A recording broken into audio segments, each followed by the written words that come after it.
Bom dia! Muito bem, estamos aqui no Conjectura de quinta-feira. Você já conhece, somos um projeto de promoção, defesa e difusão das ciências humanas.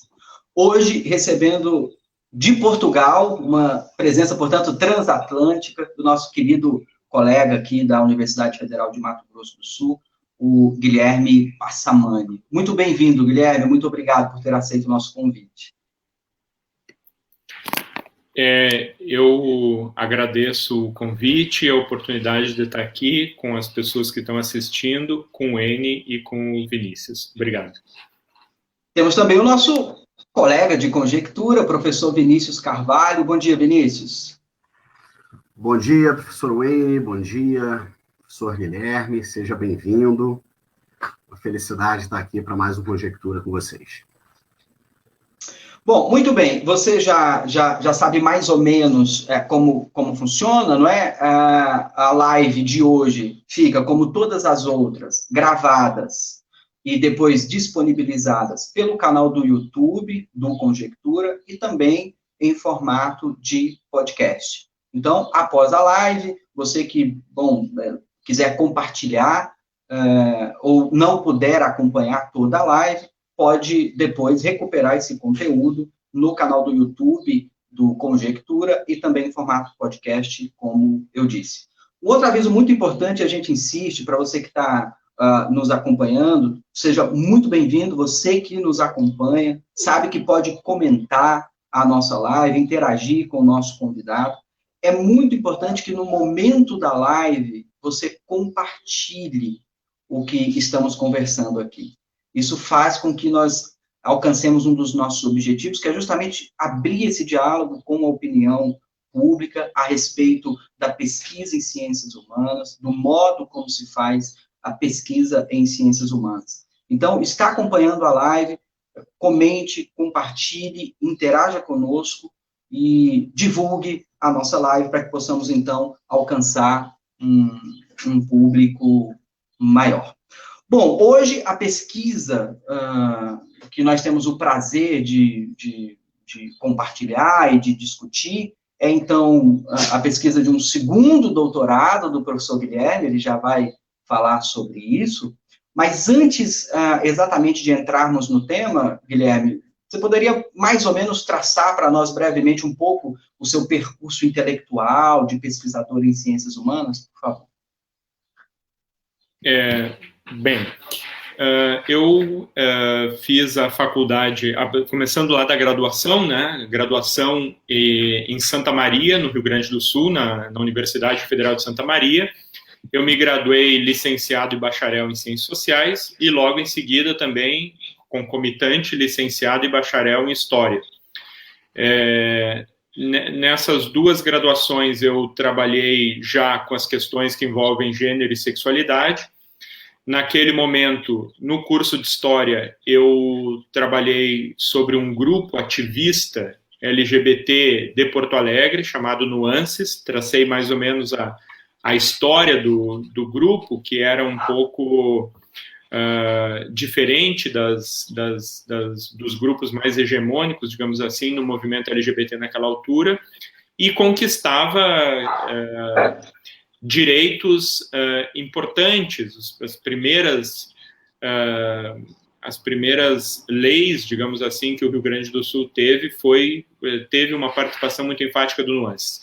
E na Ciências Sociais, o meu trabalho final foi sobre o processo migratório micro-regional de jovens LGBT do interior do Rio Grande do Sul para uma cidade maior, que no caso era Santa Maria. E isso foi uma pesquisa que começou via internet e tal, naquele momento. Pensando em identidade regional, migração, homossexualidade. Bem, depois eu fiz o mestrado também lá em Santa Maria, em 2006, que era um mestrado que depois se desmembrou em áreas específicas, mas era um mestrado interdisciplinar, que se chamava Integração Latino-Americana. E eu me especializei na área de História, e lá eu tentei fazer uma comparação entre Porto Alegre e Buenos Aires, na questão da militância e não militância no campo dos direitos LGBT. E Buenos Aires estava recém-aprovando a primeira lei municipal, né, a lei de união civil na cidade de Buenos Aires. E Porto Alegre estava ali vivendo o final do governo Olívio Dutra, onde também teve alguma conquista para a população LGBT.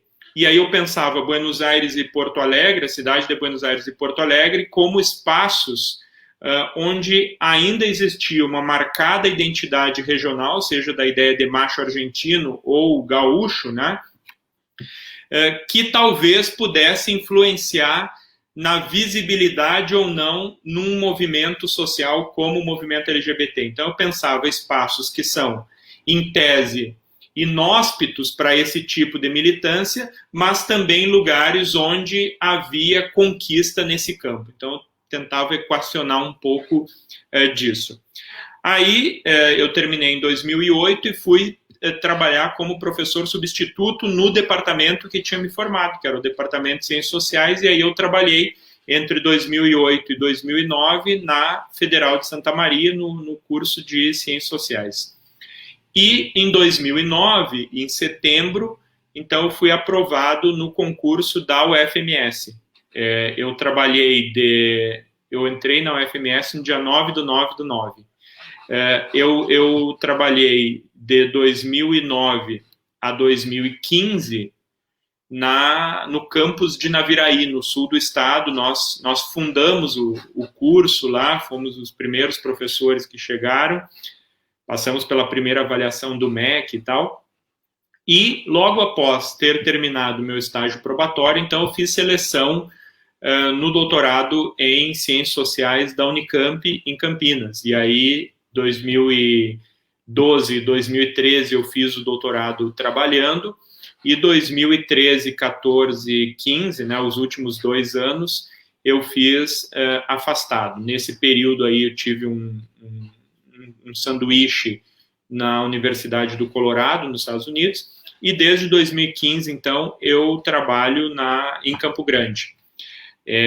Nesse período, tenho desenvolvido projetos no campo dos estudos de gênero e sexualidade, tenho me interessado, a partir de 2016, mais especificamente, pela prostituição masculina, né? Primeiro fazendo um grande levantamento brasileiro das publicações, chegamos aí nos últimos 30 anos, que é mais ou menos 82, né? Onde temos a primeira publicação específica sobre prostituição masculina no Brasil, até 2018, mais ou menos, a gente tem por volta de 60 trabalhos. Aí fundamos o Núcleo de Estudos Néstor Perlonger, que é uma homenagem ao antropólogo argentino que fez o trabalho talvez mais proeminente nesse campo no Brasil. E, paulatinamente, tenho migrado um pouco dos estudos sobre gênero e sexualidade para os estudos sobre cidade, pensando Campo Grande e as cidades de porte médio. Então, por um lado, a discussão sobre prostituição e, por outro, a discussão no campo da antropologia urbana, que é uma demanda grande dos alunos aí da FAC.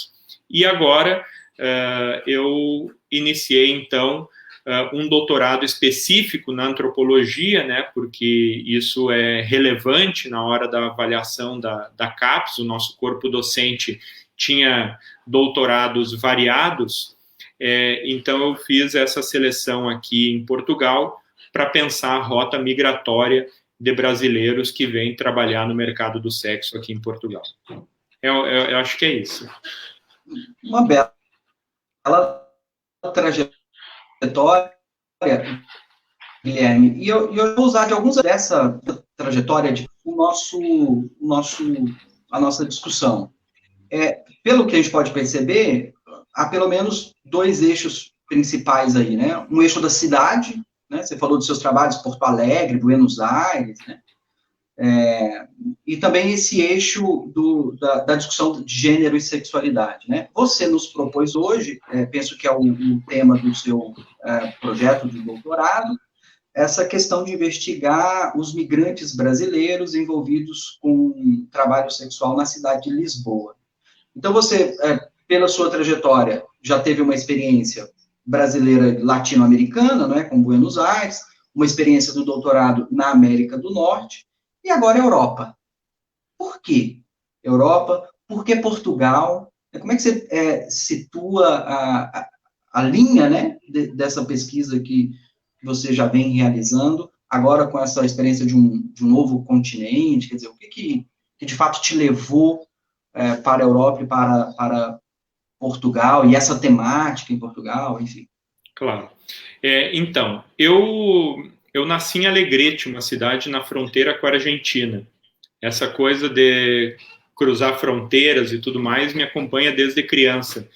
Era a época do Sarney, que tinha muita inflação no Brasil, então a gente ia fazer lá chama a compra do mês, né? A gente chama de rancho lá no Rio Grande do Sul.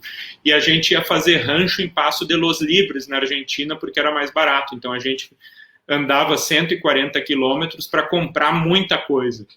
E comprava na Argentina. Então, eu sempre fui muito curioso por viagem, eu sempre fui muito curioso por cidades, muito curioso, sempre gostei disso, sempre que eu me lembro, as minhas memórias afetivas mais distantes são com relação a viagens e outras cidades e pessoas e culturas e tudo mais. Isso sempre me entusiasmou. E antropologia, que era uma coisa que eu nem esperava fazer, porque eu não conhecia essa palavra. Quando eu entrei na graduação em Ciências Sociais, eu acho que eu nunca tinha ouvido a palavra antropologia. Eu vinha eu fazia Direito, né? Eu cursei 1 ano de Direito. E aí um professor de Sociologia foi que me desencaminhou, digamos assim, do mundo do Direito para Ciências Sociais. Mas Antropologia, efetivamente, eu nunca tinha ouvido. Eu queria fazer Ciência Política e voltar para Alegrete, ser político, alguma coisa assim. Quando eu comecei a estudar antropologia, eu fiquei absolutamente encantado, porque eu vi que algumas pessoas faziam teoria com aquilo que eu tinha vontade de fazer, que era viajar, conhecer outras culturas, conhecer outras pessoas e tal. O princípio da antropologia é esse, a antropologia mais ou menos dos viajantes, depois que ela se transforma ali no século XX. Então, se parar para pensar hoje, esses últimos 18 anos de vida acadêmica, eles sempre são com trânsitos. É daqui para lá, trânsitos indo para Santa Maria, de cidadezinhas, pensando Porto Alegre. Eu construí uma trajetória um pouco em trânsito. E na Umbanda, eu sou regido por um cigano, né, pelo povo do Oriente. E eu acho que isso, então, em tese, né, o Jorge Amado dizia uma coisa super interessante, né? Ele era extremamente ateu e ele disse assim: eu não acredito em milagres, mas eu vi muitos milagres na Umbanda. No Candomblé, né? Ele era do Candomblé, mas eu vi mas eu testemunhei muitos milagres. Então é um pouco disso, né? Tem essa coisa viajante que me acompanha e talvez as entidades expliquem. Mas por que Portugal? Porque quando eu fui fazer o doutorado na Unicamp, eu fiz campo no Pantanal, eu fiz campo em Corumbá, entre Corumbá e Ladário. E lá, estudando as pessoas mais velhas, que são LGBT, o processo de envelhecimento de pessoas mais velhas, eu acabei me relacionando com um grupo de homens velhos que contratavam não é a melhor palavra, que tinham um tipo de relação que a gente pode aproximar da prostituição, embora nem eles, nem esses garotos tratassem aquilo que faziam como prostituição. E ali eu acabei próximo de um desses rapazes e fiquei muito curioso pela prostituição, porque naquele momento eu só conhecia o livro do Perlonger sobre prostituição. E aí eu disse, será que ninguém nunca mais fez nada sobre prostituição no Brasil? Porque o livro do Perlonger é muito bom, O Negócio do Michê. É um livro que ajuda teoricamente, avança teoricamente, mexe com cidade e propõe um outro olhar sobre a prostituição. Ele ensaia a nos dizer que o Michê não é necessariamente explorado, que o garoto de programa não é necessariamente explorado, mas que tem algum lugar de agência. E isso é bastante interessante, porque é lá nos anos 80 que ele está fazendo isso. Na antropologia, esse debate vem bem posterior. E aí, eu defendi o doutorado e tinha que fazer um projeto, né? O FMS nos cobra um projeto, um grupo de pesquisa, alguma coisa assim, né? Nas avaliações. E aí eu montei um trabalho sobre prostituição em Campo Grande, para tentar entender como é que era isso. E voltei a contatar esse rapaz, lá de Corumbá, que nesse momento morava aqui, e no decorrer dessa pesquisa, ele fez essa rota. Ele foi se prostituir em São Paulo e veio para Portugal. E aí ele me disse que veio para Portugal porque aqui em Portugal já tinha um outro amigo de Corumbá e veio junto com um cara de Campo Grande. Eu disse, bom, então pode ter uma rota de brasileiros.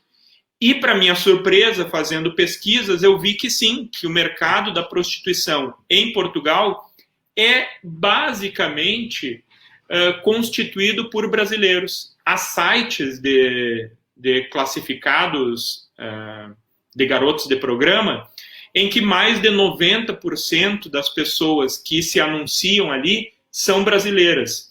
Nos aplicativos direcionados a relacionamentos, quase todos os homens que se prostituem são brasileiros. Essa prostituição é igualmente numerosa no que diz respeito a mulheres e também a pessoas trans e travestis. Então eu entendi que tinha uma rota de brasileiros que se prostituem em Portugal, fiquei muito curioso para entendê-la e desde 2000 e o ano passado, aí 2017, 2016, 17, 18, nós pesquisamos prostituição no Brasil. E o ano passado eu fiz um PIBIC para tentar analisar esse site que a gente viu que o número de brasileiros era mais numeroso, ele está encerrando agora esse PIBIC.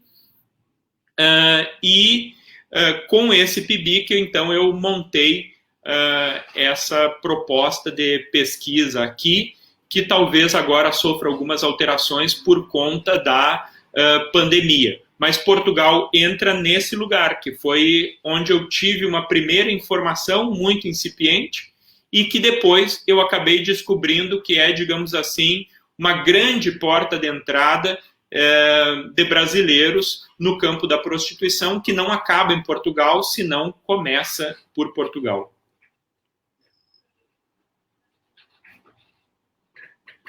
Certo. Guilherme, e assim, é claro, a gente sabe que você está começando essa pesquisa, né? Você nos dizia que está apenas há um mês em Portugal, então vou te pressionar aqui, mas já sabendo dessa situação toda, assim, um pouco do objetivo, né? Quer dizer, o que você espera dessa pesquisa e, né, que tipo de resultados, assim, você pensou como hipótese, né? Quer dizer, qual que é o tipo mais específico de problema que você está pensando? Você estava falando, eu fiquei pensando, bom, será que ele vai comparar cidades, né? Você já teve essa experiência de Buenos Aires, agora Campo Grande, né? O que você está pensando do ponto de vista da execução da pesquisa, agora já com um mês aí, né? Que tipo de reorientação você já poderia adiantar do ponto de vista do desenvolvimento da pesquisa? Bom, primeiro é que, e isso acho que vai ter um impacto na pesquisa inteira. Eu estou numa cidade que é menor que Campo Grande. Poucas pessoas têm ideia disso. Eu mesmo nunca tinha parado para pensar. Eu sempre achei que Lisboa tivesse milhões de pessoas. Aí eu entendi que Portugal tem 10 milhões. Mas a grande Lisboa, que envolve 34 cidades, ela chega aí por volta de 2 milhões, 2 milhões e meio. Mas Lisboa mesmo tem 600 mil pessoas. Então, quer dizer, o mercado sexual aqui é bastante restrito. A gente está falando de uma cidade que tem 2 saunas, que tem 3 ou 4 bares, que tem 2 clubes de sexo, que tem lugares de pegação na rua, num parque. É uma coisa muito pequena para ser mapeado. mas tem alguma coisa que faz Lisboa metropolitana, que faz Lisboa cosmopolita e tudo mais, e que não está diretamente ligado ao número de pessoas que tem aqui. Talvez pela posição estratégica de Portugal, pelo preço das coisas aqui em relação ao restante da Europa, que possibilita a própria história do país, que possibilita um trânsito e dá para a cidade uma ideia muito mais complexa do que a gente pode esperar para uma cidade de 600 mil habitantes. Então, acho que no campo da antropologia urbana vai ser muito interessante também para o meu trabalho pensar isso, porque a gente tem aqui brasileiros que saem de São Paulo, de Salvador, se prostituindo. Quer dizer, você sai de uma cidade que tem 12 milhões de pessoas, que em tese a oferta, o mercado é muito mais... o mercado em tese seria muito maior, e você vem para uma cidade de 600 mil pessoas que também, em tese, a concorrência é muito maior. Então, tem outras coisas que fazem as pessoas virem para cá. E isso é o que dispara em mim, é tentar entender o que é isso, né? Esse sonho Europa. Né? Nas primeiras conversas que eu tive com as pessoas, esse sonho Europa, né, é glamour, é dinheiro, é conquista de outros espaços, é transitar por muitos lugares, são essas possibilidades. Mas eu fico pensando e desconfio um pouco de que esse sonho Europa não é para todo mundo, como o sonho americano também não.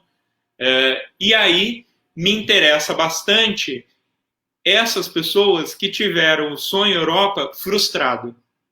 E eu estou tentando chegar nessas pessoas, porque eu tenho percebido nesse tempo que estou aqui que é mais fácil acessá-las, né?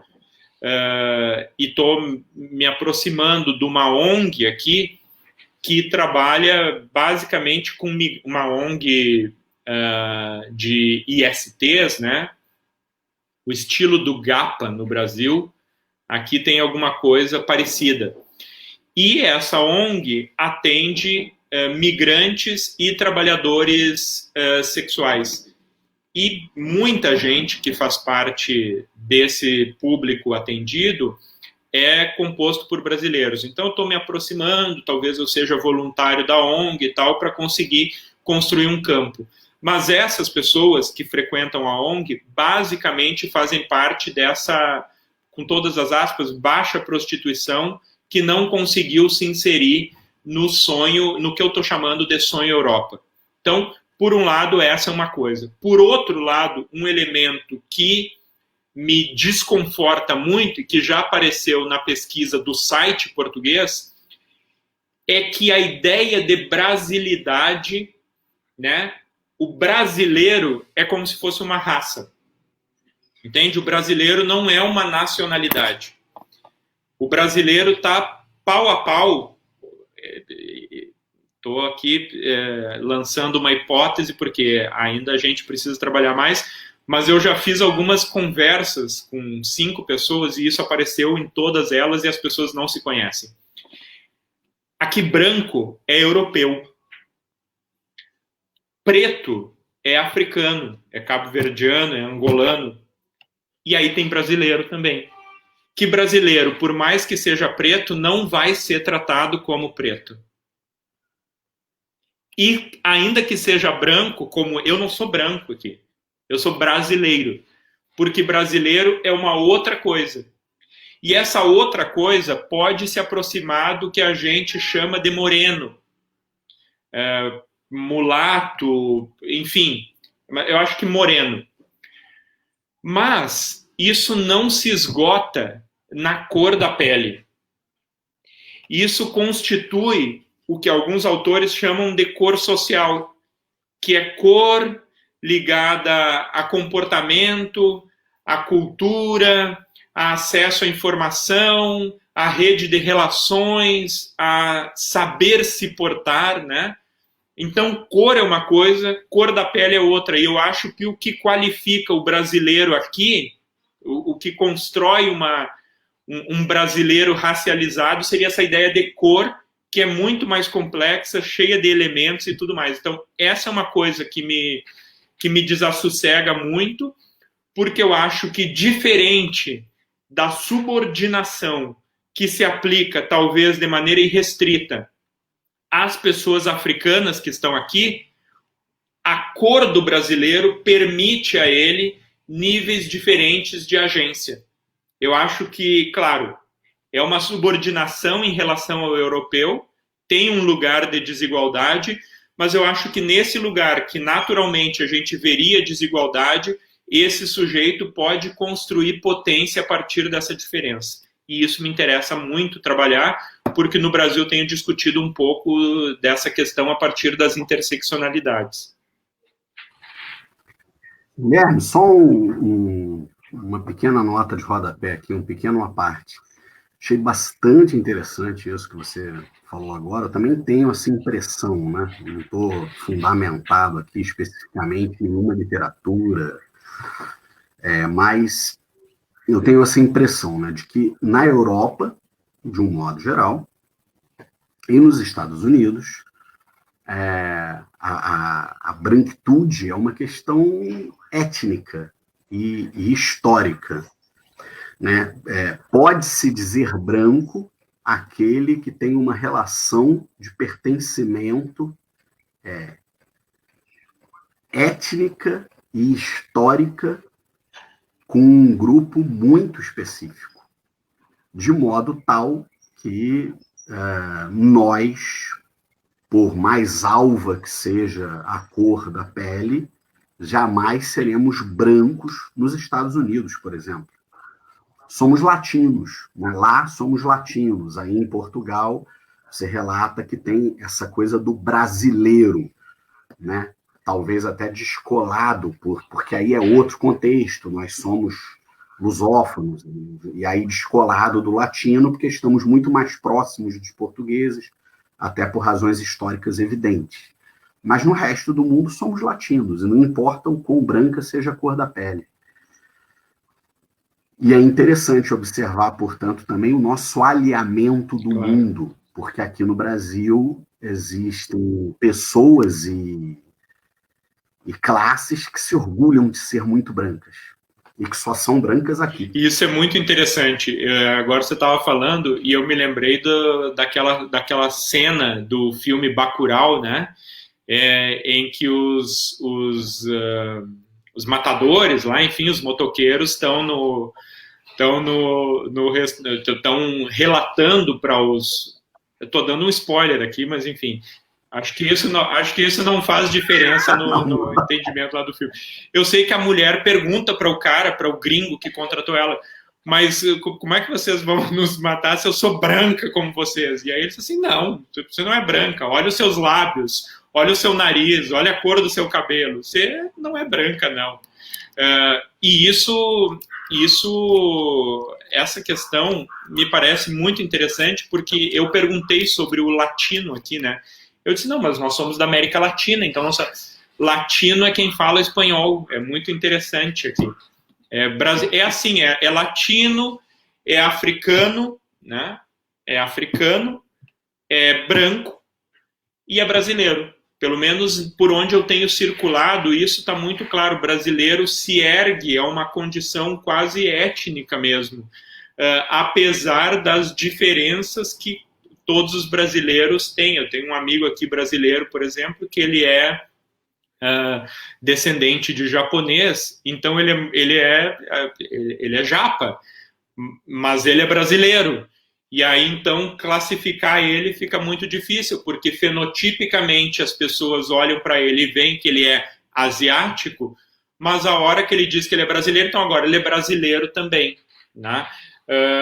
Então isso é muito interessante. E o que me interessa nessa coisa toda, no campo da prostituição, é ver como essa categoria, que pode ser subalternizada em muitos contextos, talvez no campo da prostituição ela tenha uma agência que permita potência, quem sabe inverter a relação que seria óbvia de dominação do cliente para o garoto de programa. Eu acho que isso pode funcionar, né? Pode ser agenciado de maneira positiva no sentido de, sei lá, valorizar o programa, porque também no campo da prostituição se espera do brasileiro uma série de questões relativas ao seu sexo, ao seu desempenho, à sua virilidade, à sua potência, enfim.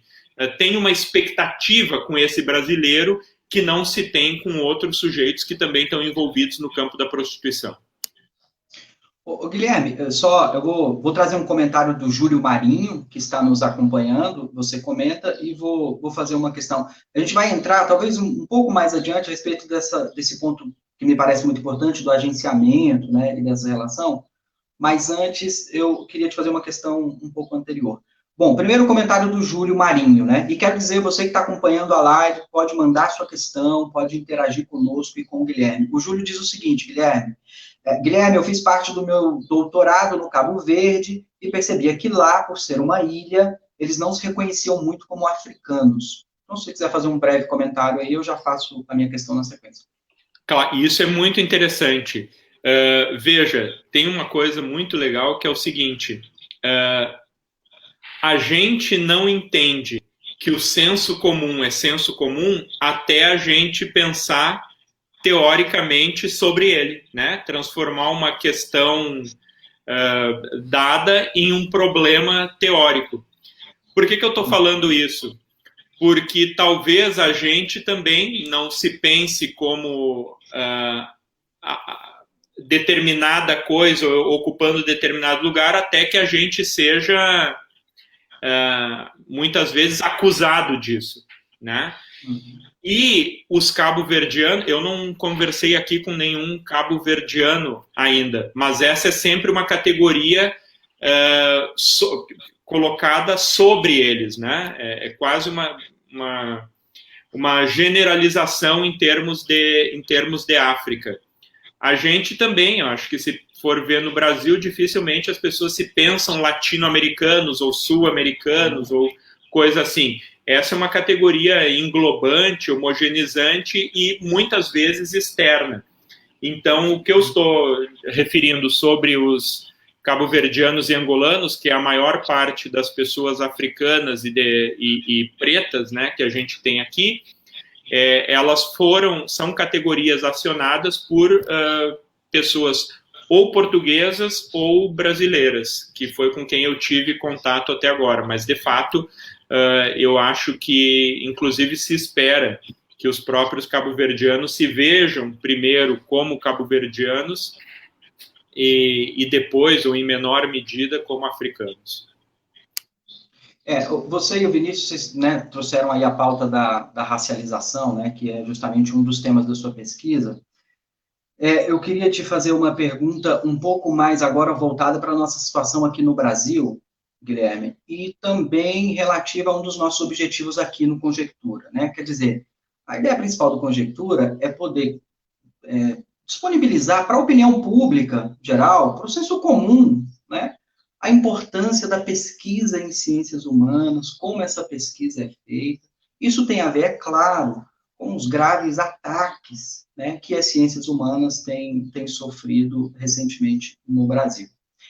A sua pesquisa, Guilherme, e a sua figura como pesquisador parece estar no centro, né, da violência conservadora atual. Quer dizer, você é alguém que está pesquisando o tema da sexualidade, da prostituição homossexual, até onde eu entendi, depois você explica se é só a prostituição homossexual, né, de homens ou não, e também está trazendo o tema da raça, da etnia, né, da negritude. A gente sabe bem que esses temas têm sido, ultimamente, no Brasil, temas que têm gerado bastante polêmica, inclusive violência. Então, nós vamos falar de algo extremamente sério, né?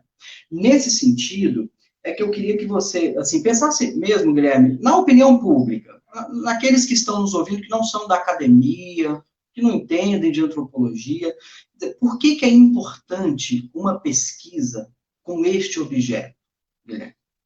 Por que é importante você, então, né, você faz esse movimento de ir para uma universidade europeia, vai realizar um segundo doutorado, são 3, 4 anos pela frente, uma pesquisa que você vai ter pela frente, quer dizer, qual que é a relevância, pensando mesmo a nossa situação atual no Brasil, né, essa onda conservadora, esse moralismo, que tem atacado a universidade pública, a pesquisa em ciências humanas, os pesquisadores em ciências humanas. Se você puder trazer um pouco, eu sei que sai um pouco, né, do que é o objeto específico da sua pesquisa, mas acho muito importante, justamente porque você representa o que hoje, né, no interior das ciências humanas, é o que há de mais violentado, né, nesse sentido.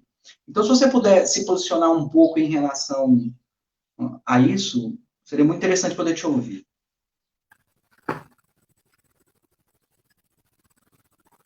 O seu microfone, Guilherme, está desligado. Primeiro que eu acho muito importante fazer uma discussão teórica e produzir conhecimento sobre aqueles temas que são tabus e sensíveis na sociedade. Mas que são temas que, imagina, a prostituição é bíblica, né?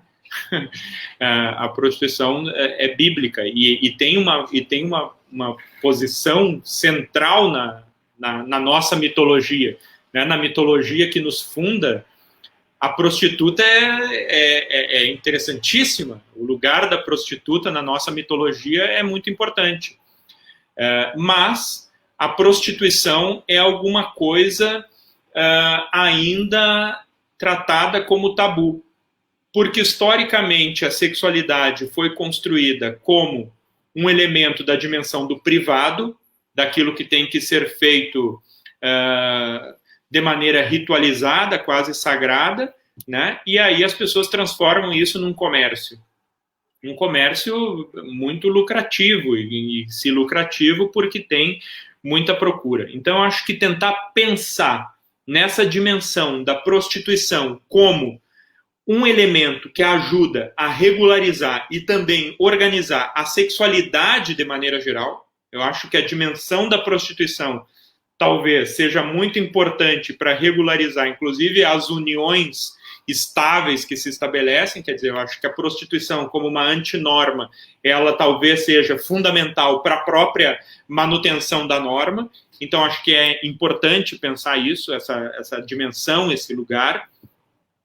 Eu também entendo que é muito importante problematizar o trabalho sexual de homens, que até então não é problematizado como o sujeito que se prostitui. Os homens aparecem no trabalho, na prostituição, mas como agenciadores, como clientes e tudo mais. Eu estou tentando pensar nesse homem mercadoria, né?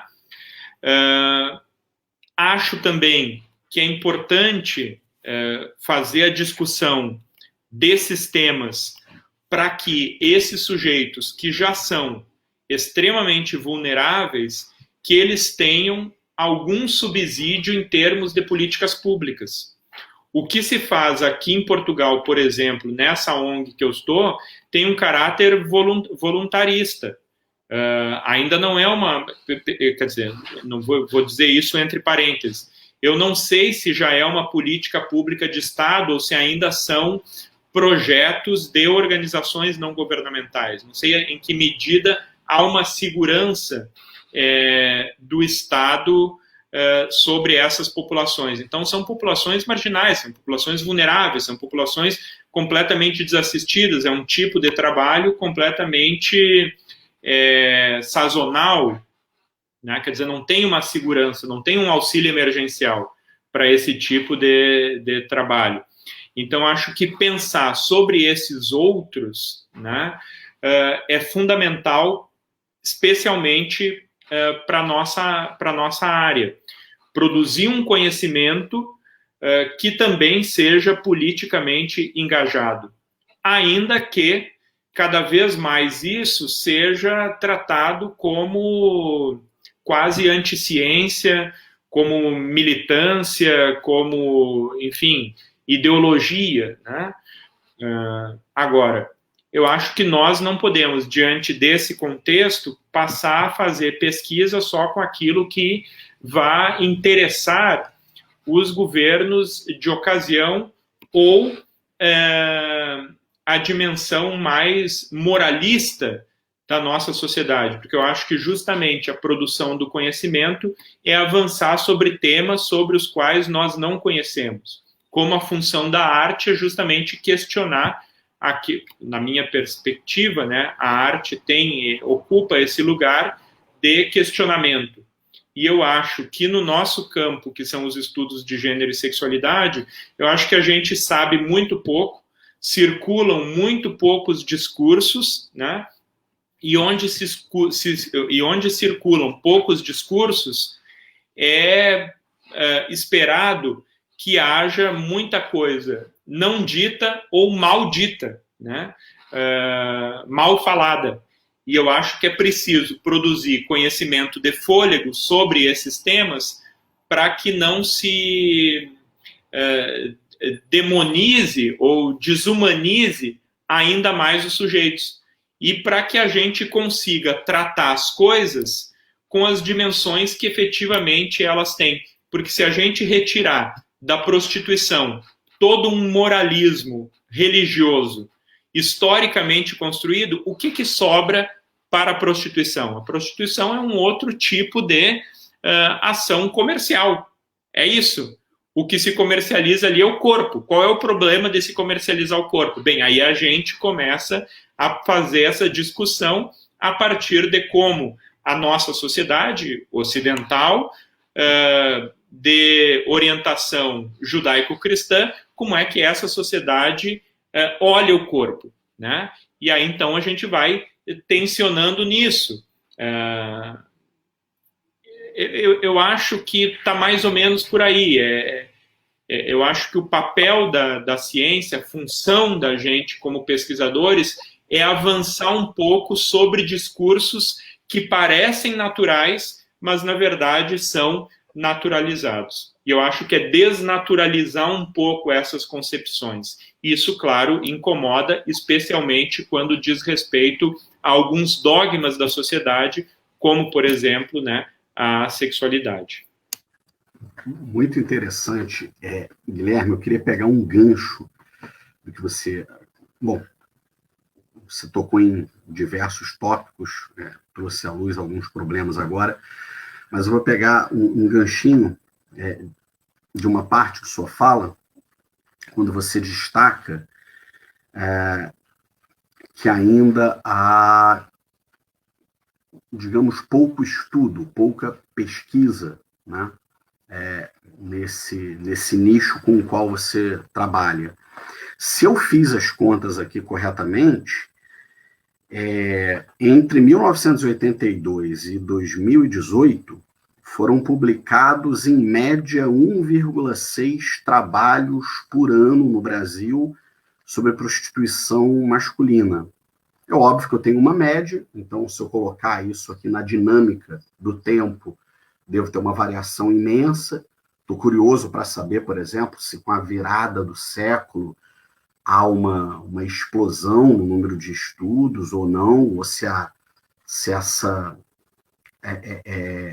o nosso gráfico seria mais ou menos linear, homogêneo durante todo esse tempo. Mas, enfim, realmente um campo com 1,6 em média, né, de trabalhos, pelo que eu entendi, se eu não estiver equivocado, é um campo que produz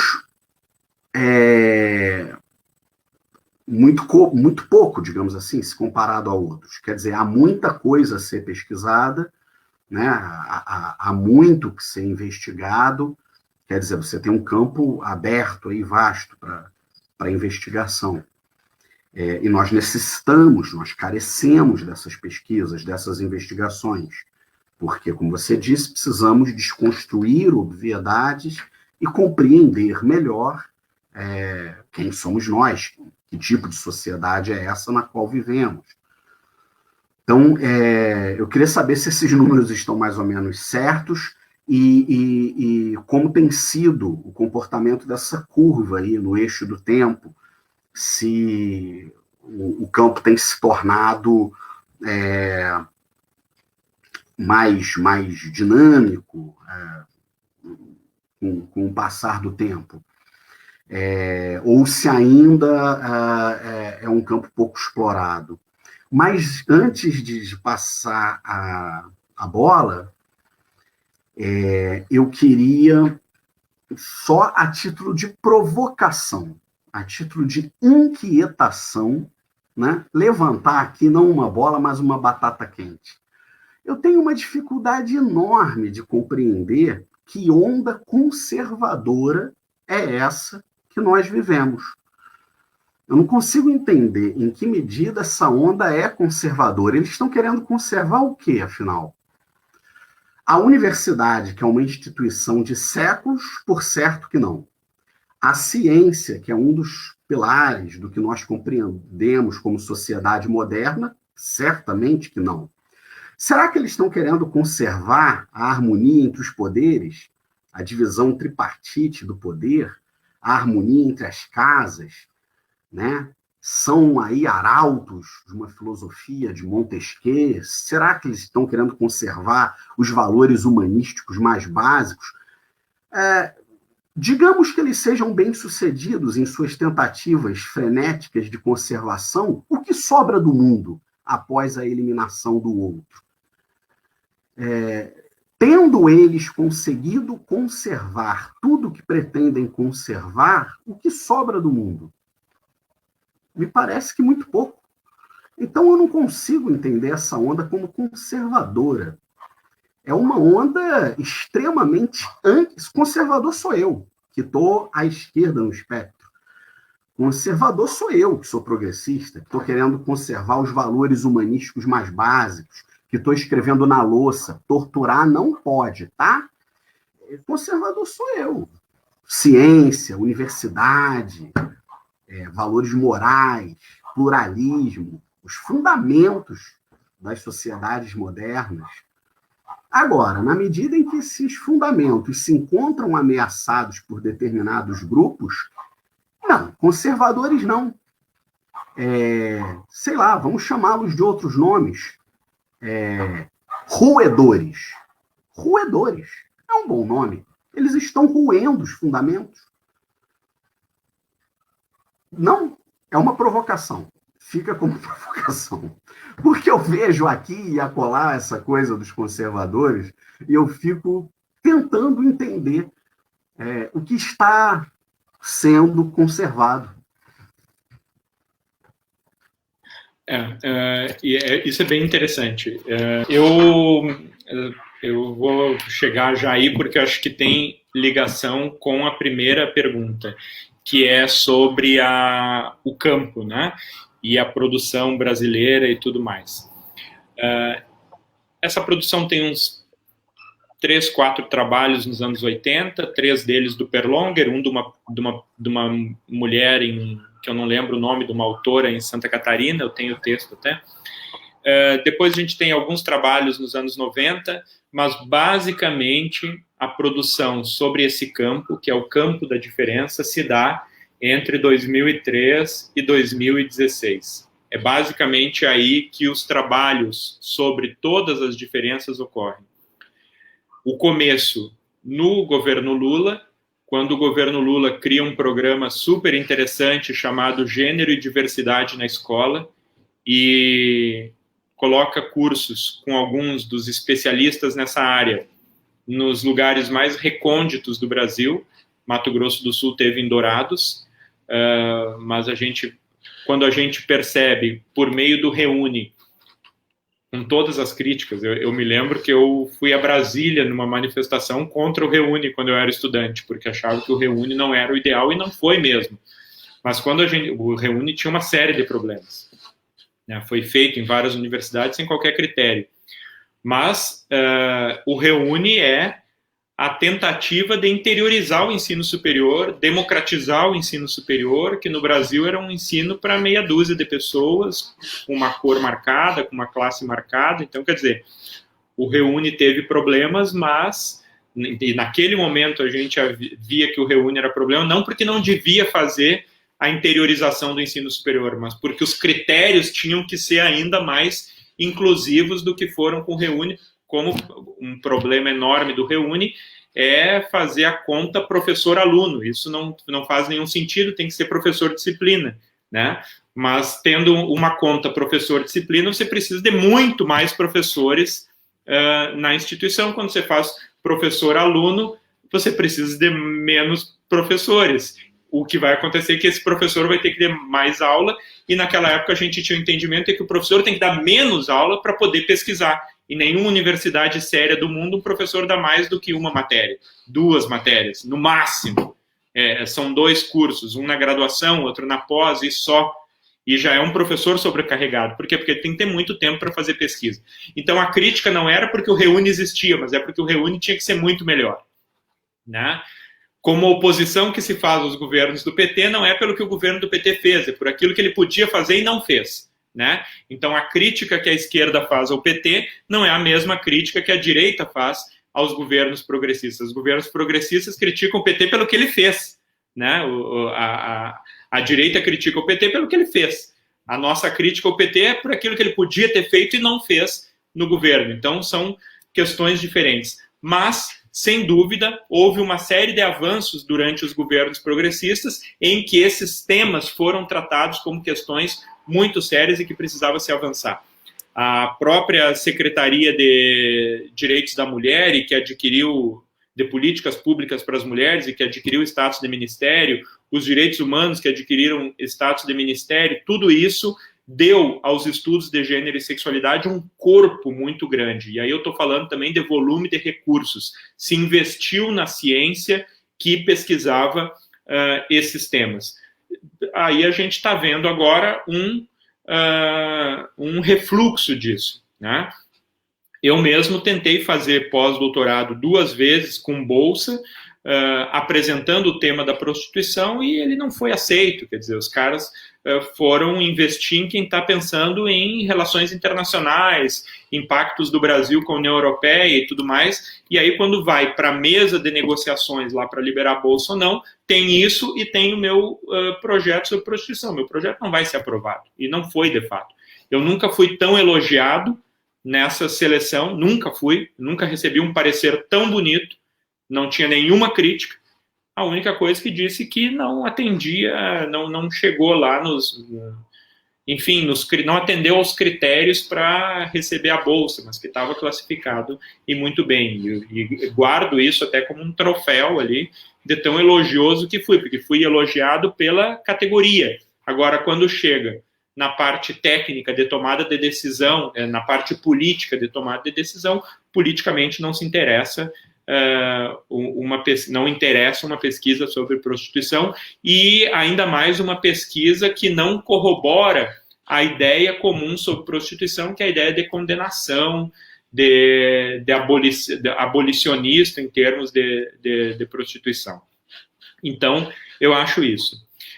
E aí a gente chega na segunda parte da questão. Não é por acaso que o boom das pesquisas no campo da prostituição, especialmente da prostituição masculina, se dê quando o país está sendo administrado por governos que eu chamaria de progressistas, né? Eu acho que o movimento que bom que o movimento fosse conservador, que a gente vive, né?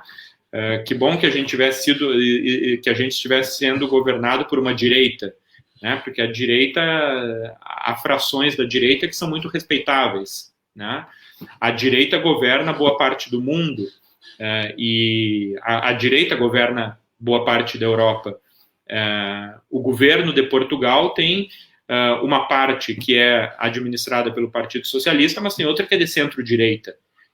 Então, quer dizer, o que a gente vive no Brasil é uma outra coisa. E eu acho que o que se pretende, o movimento talvez não seja conservador, mas o movimento seja um movimento de restauração colonial. Eu acho que essa é a ideia. O que se pretende é recolocar na sociedade brasileira os valores coloniais. Eu acho que o que está querendo, se fosse possível, o que se gostaria de restaurar é o próprio sistema escravocrata, que é alguma coisa que o Brasil não resolveu ainda. Aliás, são os enormes problemas da conciliação de classes que a gente viu o último capítulo com o presidente Lula e que levou à capitulação do Partido dos Trabalhadores. Mas essa conciliação de classes, ela começa, ela começa com a independência, quer dizer, o Brasil se torna independente de Portugal, mas quem fica aqui é um príncipe português. O Brasil faz a república com um grupo de de militares monarquistas. O Brasil faz a Revolução de 30 para tirar uma aristocracia, né? Uma aristocracia, uma republiqueta lá do café com leite, mas bota outra no lugar, né? Que é um outro pacto. O Brasil faz a transição para a redemocratização com os políticos do partido dos militares. E o Lula chega à presidência da República porque, enfim, se alia à parte do empresariado. Uma parte esclarecida, digamos assim, mas porque muda aquele discurso que, de alguma forma, desassossegava boa parcela da população brasileira. Aliás, eu acho que o Brasil está querendo é voltar aos trilhos. O governo Bolsonaro, mais do que tirar o Brasil dos trilhos, me parece que tem a função de colocar o Brasil nos trilhos históricos. Porque esse país andou fora dos trilhos quando os governos progressistas o administraram. A tradição brasileira é uma tradição reacionária, violenta, autoritária, antidemocrática, antipovo. A história do Brasil, o Brasil se constitui como nação assim. A gente, em alguma medida, é bastante iludido ou fez uma leitura um pouco atrapalhada do Sérgio Buarque de Holanda e começou a acreditar que, de fato, nós somos cordiais. Nós não somos cordiais, nós nunca fomos cordiais, né? Nesse sentido, como diria o Bruno Latour, de fato, nós nunca fomos modernos.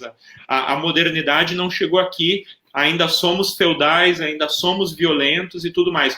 O Papa está defendendo a união civil entre pessoas do mesmo sexo. O Papa está dizendo que isso é legítimo, quer dizer, o chefe da Igreja Católica que matou, né, igreja que matou homossexuais. O Papa está dizendo hoje que, do ponto de vista civil, as uniões são legítimas.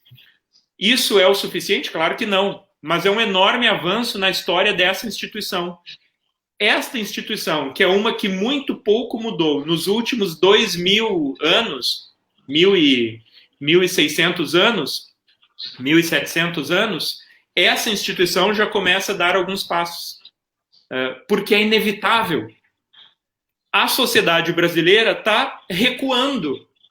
Quando o mundo inteiro está andando para frente, a sociedade brasileira está andando para trás. Por quê? Porque essa sociedade precisa se reencontrar consigo, que é essa mentalidade violenta, autoritária e antidemocrática. E isso nós precisamos aceitar. Para que a gente possa virar o jogo, nós precisamos, em primeiro lugar, entender que como sociedade nós não somos cordiais, nós não somos pacíficos, não é natural que numa sociedade morram 60 mil pessoas de acidentes violentos ou por confronto. Não é normal. Isso não é crível numa sociedade que se diz solidária. Nós não somos isso. Então, acho que o que nós estamos experimentando desde o golpe de 2016 é uma tentativa de restauração colonial. Vinícius. Muito interessante. Mas a prostituição masculina... Sobre isso que eu ia falar agora. Desculpa, Vinícius. Não, ia só lembrar que o Gessé Souza tem trabalhado muito a escravidão como a nossa principal marca constituinte, né? A escravidão enquanto ethos, né? Porque a escravidão aqui não foi simplesmente um modo de organização social e de organização do trabalho, né? Ela foi um ethos. A escravidão tem uma dimensão espiritual entre nós, a tal ponto que, tendo ela sido abolida no mundo dos fatos, permanece entranhada no nível dos afetos. E a gente vai reproduzindo essa lógica dia após dia. E isso que historicamente, esse tratamento historicamente depreendido com relação aos negros, hoje nós aplicamos aos pobres. Muitos negros, mas muitos pobres não negros também. É o que o Achille Mbembe vai chamar de um devir negro do mundo. É isso. Nada justifica que um prédio nos altos da Afonso Pena, na moderna Campo Grande, tenha um quarto com dependência de empregada, que era alguma coisa típica do modelo escravocrata, ou pós ali abolição, onde essas práticas ainda permaneceram. Não tem porquê. E esse prédio, esse apartamento ainda é mais valorizado se tem a dependência de empregada. Entende? Então, é nas pequenas relações que essas permanências se tornam muito visíveis. Geralmente um cubículo onde mal se pode dormir, né? Eu preciso, infelizmente, fazer esse papel desagradável, assim, a conversa segue muito bem, mas, Guilherme, eu preciso fazer uma última questão para você. Antes, porém, só comentar, de fato, o Vinícius tem muita razão, né? Essa loucura toda que a gente está vivendo nos faz revisar muitos termos que a gente usa, né? Conservadorismo, mesmo moralismo, né, Vinícius? A gente tem uma longa tradição moralista que é muito rica e sequer esse termo, moralismo, pode ser atribuído a esse reacionarismo, né? Ou a o Vinícius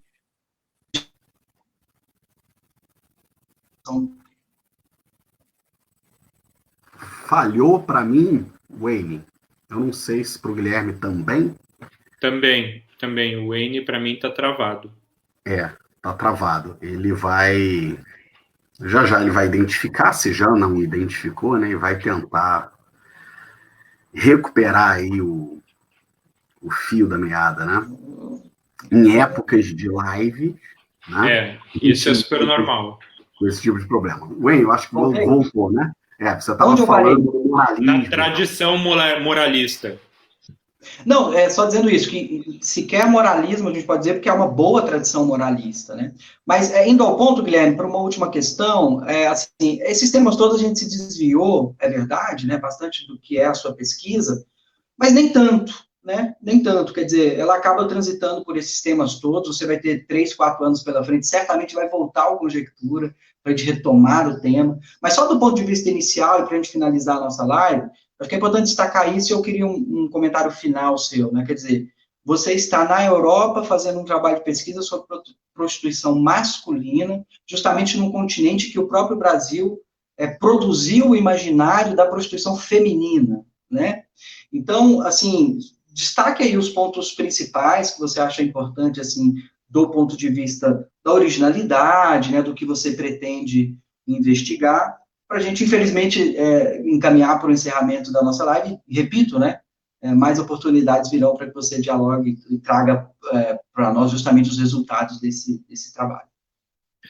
Eu acho que a gente se desviou, mas de fato nem tanto, porque me parece que esse imaginário brasileiro sobre que a gente tem hoje, né, essa reação sobre essas temáticas, sobre a concepção do que é gênero, do que é sexualidade, do que é norma, do que é uma determinada ética, eu acho que isso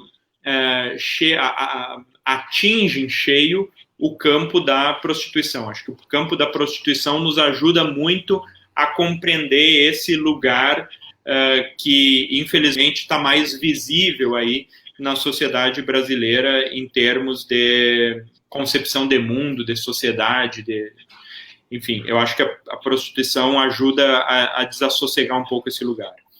Eu tenho uma responsabilidade muito grande nas mãos e que eu não sei se eu vou dar conta. A minha tese talvez seja a primeira tese em Portugal sobre o tema. Sobre prostituição masculina. Eu já levantei aqui muitos trabalhos sobre prostituição feminina, prostituição de mulheres, prostituição de pessoas trans, prostituição de brasileiras aqui, e um ou outro trabalho que os homens acabam aparecendo, mas não com centralidade.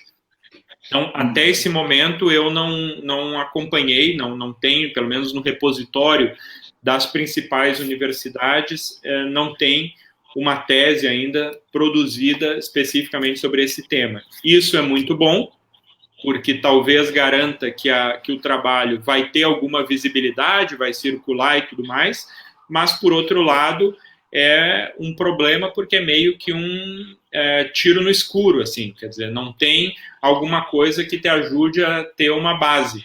Então, eu vou trabalhar com questões já produzidas no Brasil, em outros países aqui da Europa, nos Estados Unidos, né, mas muito do que se produziu sobre a prostituição de mulheres e a prostituição de travestis, que já tem um acúmulo um pouco maior. E centrando justamente nisso, na frustração daquilo que eu tenho chamado de sonho Europa, e também na elevação da ideia de brasileiro a uma categoria, a racialização da ideia de brasileiro. Eu acho que essas são as questões que, nesse primeiro momento, talvez me chamem mais atenção, mas que, enfim, podem também serem alteradas aí no decorrer do tempo. Sim. Guilherme, muitos parabéns, né? Como dizem os portugueses, né? Muitos parabéns pela pesquisa, pelo trabalho, muito boa sorte, né, com tudo isso. Antes de finalizar, deixa eu só dar um feedback aqui dos nossos, quem está nos acompanhando, né? O Alan Kevin diz, professor, se por um lado a sociedade precisa olhar para essas características cruéis ou não solidárias e estruturais, como, por outro lado, isso pode contribuir para os valores progressistas, né? Digo, continuou o Alan Kevin, como olhar para essas faltas sociais pode contribuir. Acho que mais ou menos você respondeu, né, Guilherme? Infelizmente, a gente não pode se alongar muito aqui. A Andréia também está acompanhando, dizendo, parabéns, professor, adorei. Ela estudou na Itália, sabe como é difícil, então receba o nosso carinho brasileiro daqui, Guilherme. A gente sabe, embora você esteja aí só um mês, a gente sabe que essa vida fora do país também não é muito fácil. E aí, antes de passar a palavra ao Vinícius, eu passo a você para suas considerações finais, etc., e a indicação de alguma coisa para quem nos acompanhou, uma música, um filme, um livro, enfim, o que te parecer mais pertinente. Tá. Eu vou fazer 3 rápidas indicações. A primeira é uma autoindicação, mas é porque eu acho que ela tem caráter didático.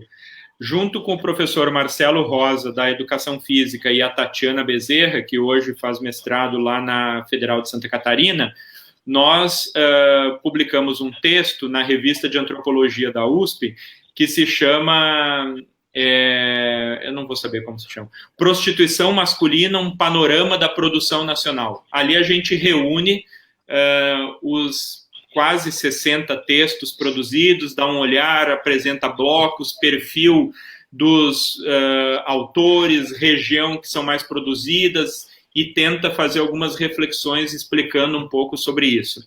Então está disponível na internet, é bem fácil de encontrar. E eu vou sugerir 2 filmes. Um documentário que se chama Gisberta, da Lisa Violeta Gabi, tem 24 minutos, é de 2009. Ele conta a história da Gisberta, que depois virou música, a Bethânia canta, que é uma travesti brasileira que veio para Portugal e foi violentamente assassinada, e ela, em alguma medida, é esse sujeito que funciona como um divisor de águas em relação aos direitos LGBT em Portugal. Ela foi muito importante, ela foi uma figura muito visível que, claro, pagou com a sua vida, né? Quer dizer, a sua morte é que fez, em alguma medida, alavancar um pouco isso. Chama Gisberta. E o outro é um filme nacional que eu assisti esses dias na Netflix, de 2017, que se chama Paraíso Perdido, que é um lugar onde as diferenças se encontram, é um bar, boate, alguma coisa assim, e que ali tem tem um espaço para todas essas diferenças, e as diferenças no que diz respeito a gênero, sexualidade, orientação sexual, identidade de gênero, enfim, elas não são tratadas como desigualdades. É um lugar muito permitido, onde todos esses tensionamentos circulam. Então fica aí a recomendação, se alguém ainda não viu. Perfeito, Guilherme. Todas elas eu queria muito agradecer mesmo o convite, mesmo, foi muito agradável. Enfim, que venham outras oportunidades. Sem dúvida, inclusive com o mesmo tema aí pelos anos seguintes. Todas as suas recomendações serão postadas na página do Conjectura, então, muito obrigado por elas. Vinícius, suas considerações finais.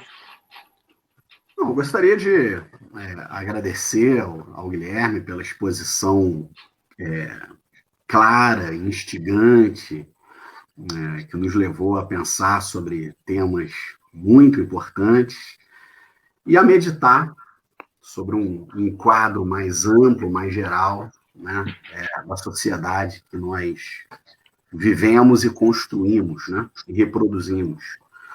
Então, fica aqui o meu agradecimento, o meu desejo também de boa sorte, que tudo transcorra bem em Portugal, aproveite bastante Lisboa, é um lugar realmente fantástico, cosmopolita, né, apesar do tamanho, né, tem muita coisa acontecendo aí, uma cena cultural incrível, e uma outra lógica de pensamento. Então, para o antropólogo, isso é bastante interessante. Me lembro uma vez, em Lisboa, eu entrei num café. Você tem café? No Rio de Janeiro, se você pergunta para o atendente se tem café, ele sabe que tem que lhe dar um café. Aí, meia hora depois, eu voltei a perguntar, você não vai me trazer o café? Você não perguntou, você não pediu, você só perguntou se tinha. Então, é uma outra forma de enxergar o mundo, é uma outra dinâmica do pensamento, não é? Uma outra organização, e isso, sem dúvida, é enriquecedor. Então, parabéns, obrigado e boa sorte. E obrigado, Wayne, mais uma vez, pelo encontro. Bom, muito obrigado a você que acompanhou essa live, que compartilhou, que participou conosco. Na próxima quinta-feira, às 10 horas, como sempre, temos um outro Conjectura. O professor Danilo estará recebendo um convidado, logo a gente divulga. Então, muito obrigado a você que nos acompanhou, que nos acompanha. Eu repito, o conteúdo dessa live fica gravado nos nossos canais do YouTube e também do Spotify. Você pode nos seguir e acompanhar por lá. Uma ótima semana a todos. Muito obrigado mais uma vez, Guilherme, pela disposição. Boa estadia aí, bom trabalho de pesquisa. A gente volta a se encontrar. Um bom resto de dia a todos. Abraços. Até mais, gente. Valeu. Abraços. Tchau.